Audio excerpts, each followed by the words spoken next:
Hi, I'm Sophie, 34 years old. I never imagined I'd come back to my parents' home under these circumstances. At the dinner table, crystal glasses caught the chandelier's light and shimmered. Then my mother's voice cut through the room like broken glass. You're not even worth a beggar.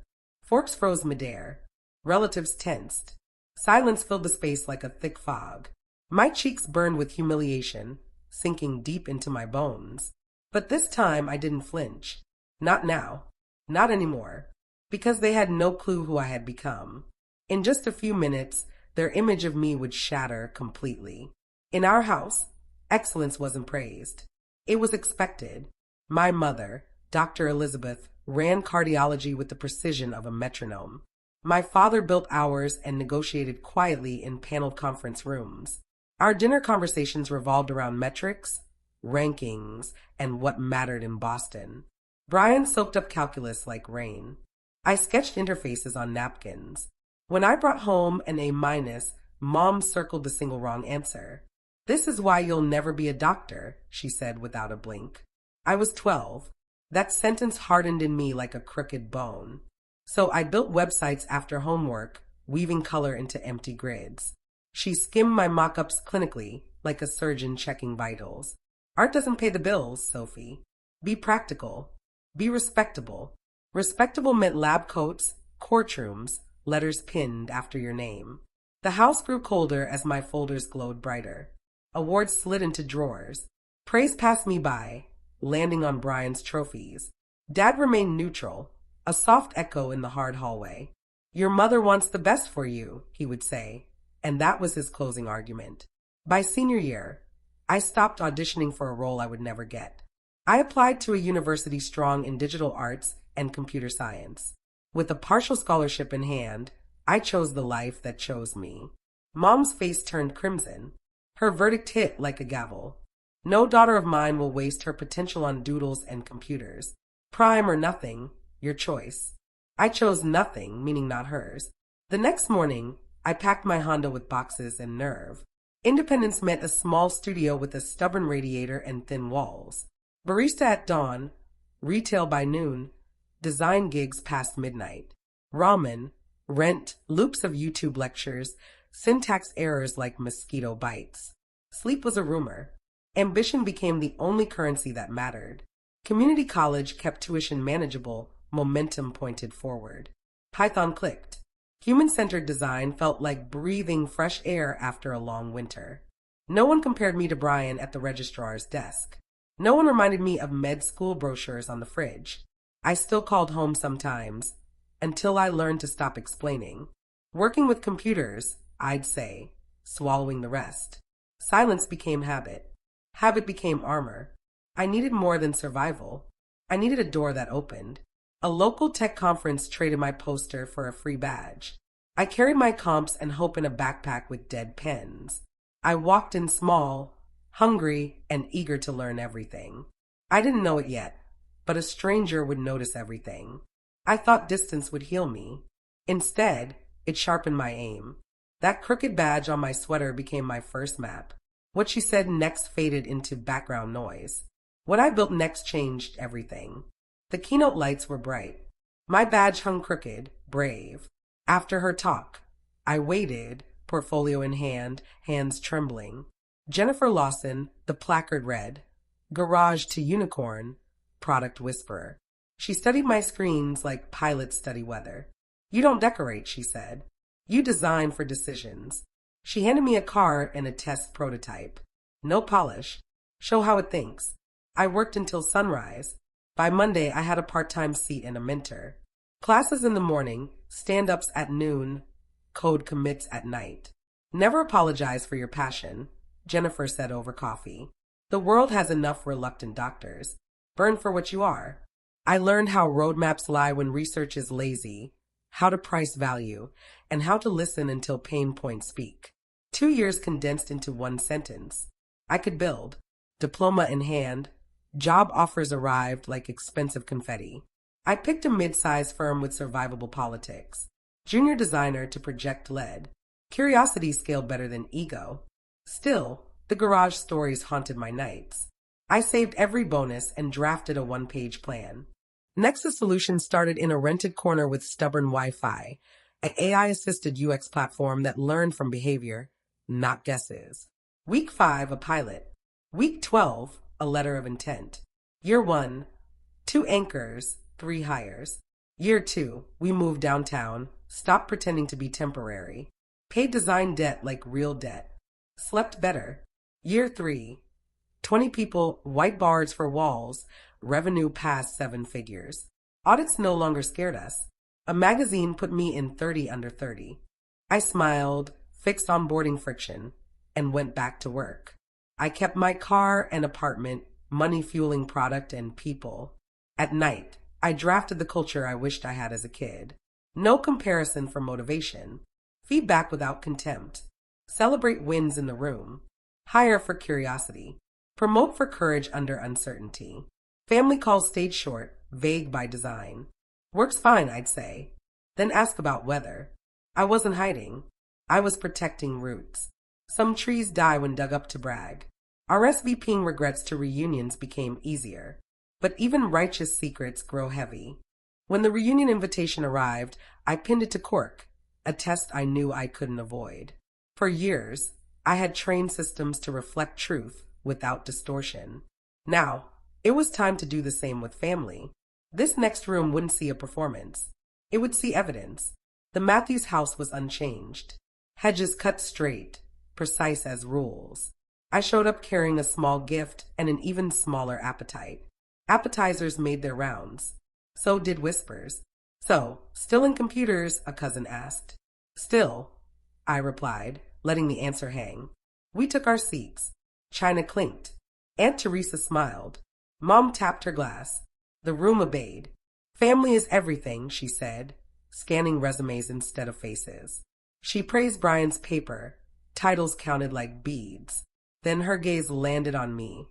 Cool, controlled, clinical. "And Sophie is here, working with computers, I hear." A thin laugh fluttered through the air. Heat rose and stalled. I met her eyes without flinching. She wasn't finished. She rarely is when an audience is listening. We had handed her every advantage. She chose a different path. Pause. Tilt. Surgical smile. "You're not even worth a beggar." Forks froze. A glass clicked. I drew a slow, audible breath. The old me would have run. This one stayed. "Wait," Alex blurted. Hoodie 16. Phone at the ready. "Are you the Sophie Matthews from Nexus Solutions?" The name hit the table like a mic drop. Mom blinked. "From what?" Alex's thumbs danced over the screen, streaming proof. "Tech innovators, look." He turned the brightness full on. My headshot appeared in our lobby. Pull quotes on ethical AI. Banner 30 under 30. Human-centered systems at scale. The phone made its rounds. Disbelief traded places with curiosity. Aunt Patricia gawked. Uncle Robert leaned in, like money was whispering secrets. Brian recalculated the math of our childhood. Dad's hand rested lightly on my shoulder. "Is this true?" he asked, voice thin but steady. "It is," I said. No embellishment. No apology. "What exactly do you do?" someone asked cautiously. "I build tools that learn from people and return respect." Alex tapped again. A video sprang to life.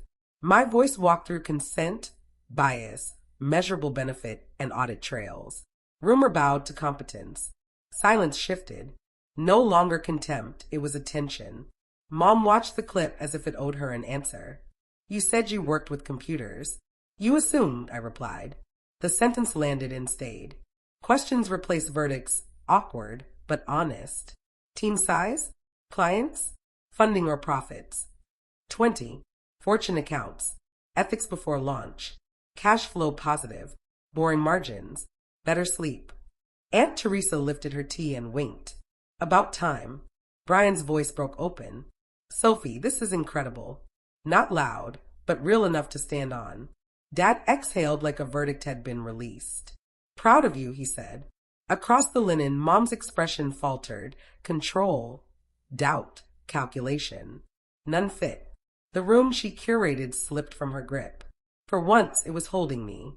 Dessert arrived to a table already sweetened by proof.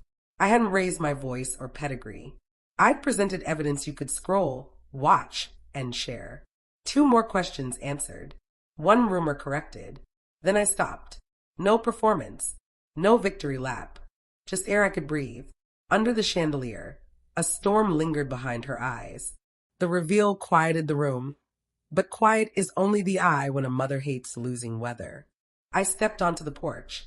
Night air but clean. The door clicked shut behind me like a lid on steam. A minute later, my mother's heels measured the distance. We faced the yard like witnesses to different crimes. "Why didn't you tell me?" she asked, voice smaller than usual. "Would you have believed me?" I said, neither sharp nor cruel, only truth. "All these years, I thought you were wasting potential." "No," I said. "You decided I was. That fit your story." Her jaw worked, searching for a gap that wasn't there. "I pushed you to succeed. That's what mothers do." "You pushed me into you," I said. "Not the same. And humiliating me tonight? That wasn't love. That was control." She flinched, unarmored, vulnerable. "It hurt more than you knew," I added. "Always did. I won't perform again. These are my boundaries. No comparisons, no public corrections. If disrespected, I leave." Her eyes flashed. "So you're setting rules for your mother?" "No, for me. Respect is the dress code. If you want me here, the porch light's on." My word stayed firm. The door opened. Brian stepped out, cautious but honest. "I'm sorry," he said fast. I let the comparisons stand. I stayed quiet and benefited. "You didn't choose easy," I said. "You chose assigned." He laughed once brittle. "You're not wrong. I'm good at surgery. I never chose it freely. Your nerve tonight? I've envied that for years." Silence stretched, lighter than before. "Nexus is piloting medtech interfaces," I said, almost casually. "If you want in, consult. No pageantry, just work credit." His shoulders eased. "I'd like that. I'd like to be your brother, too." Dad appeared in the doorway, older, softer. "I'm proud of you," he said. No ceremony, just oxygen. It landed steady, right where approval belongs. "Thanks," I said. "Say it to yourself sometimes, too." Back inside, the table resumed its practice theater. Some faces looked new with respect. Others remained old with habit. I didn't need either to feel whole while I ate. Mom returned, crown intact, but cracks visible. She raised her glass, words even, daggerless. "To Aunt Teresa," she said, "and to unexpected gifts." I didn't toast or translate. I let it stand. At the door, she lingered, words forming, not falling. "I heard your boundaries," she said quietly. "I can try." "Trying isn't compliance," I said. "But it's a start." On the sidewalk, Alex jogged up, bright with hope. "Your company? Can I apply? Will they even look?" "We raid portfolios blind," I said. "Earn it. Even mine." He grinned. "Especially yours," I replied. I drove away without shaking or rehearsing arguments. Not triumphant, aligned. Not louder, clearer. Self-rescued, not saved. The house shrank in mirrors. The road faced forward. Quiet followed me home. The kind you choose, not the kind they enforce. The drive back felt different than any trip before. Not retreat. Not escape. A choice my own. At Nexus the next morning, screens glowed. Ideas flowed. This was the family I built, chosen, not assigned. Here, I wasn't disappointment. I was a leader. Yet echoes lingered. My mother's words still stung. So did her silence, softer than usual. Whether she honored my boundaries no longer defined me. Brian's apology replayed. The golden child had his cage. Turns out he envied my freedom, as much as I had envied his approval. 2 weeks later, I launched a scholarship fund, the Nexus Potential, supporting students brave enough to chart their own path. Not what families demanded, not what tradition dictated. Proof that no dismissive voice can decide your worth. At the launch, I said it plainly. Innovation begins when you stop living someone else's script. Worth isn't measured by compliance. Worth is measured by courage. Months passed. Calls with Brian grew real. Mom and I spoke less, but differently, tentative, awkward, honest. Then her email arrived. She wanted me to speak. A hospital fundraiser, her world, her stage. But this time, not as her daughter, but as an equal at the table. At that podium, I remembered it all. The dismissals, the comparisons, the beggar line, and the night I chose to stand. My mother's face in the crowd. Eyes softened, defenses lowered. Not perfect, not healed, but shifted. The point was never revenge, never proving her wrong, never earning her praise. It was about being whole regardless. If you've ever been told you'll never measure up, hear me. They don't decide your worth. Stand anyway. Build anyway. Become anyway. Have you faced family pressure and walked your own path? Share your story in the comments. You're not alone. Sometimes the loudest victory is living free on your own terms. And don't forget to subscribe to my channel for more stories of courage, truth, and standing your ground.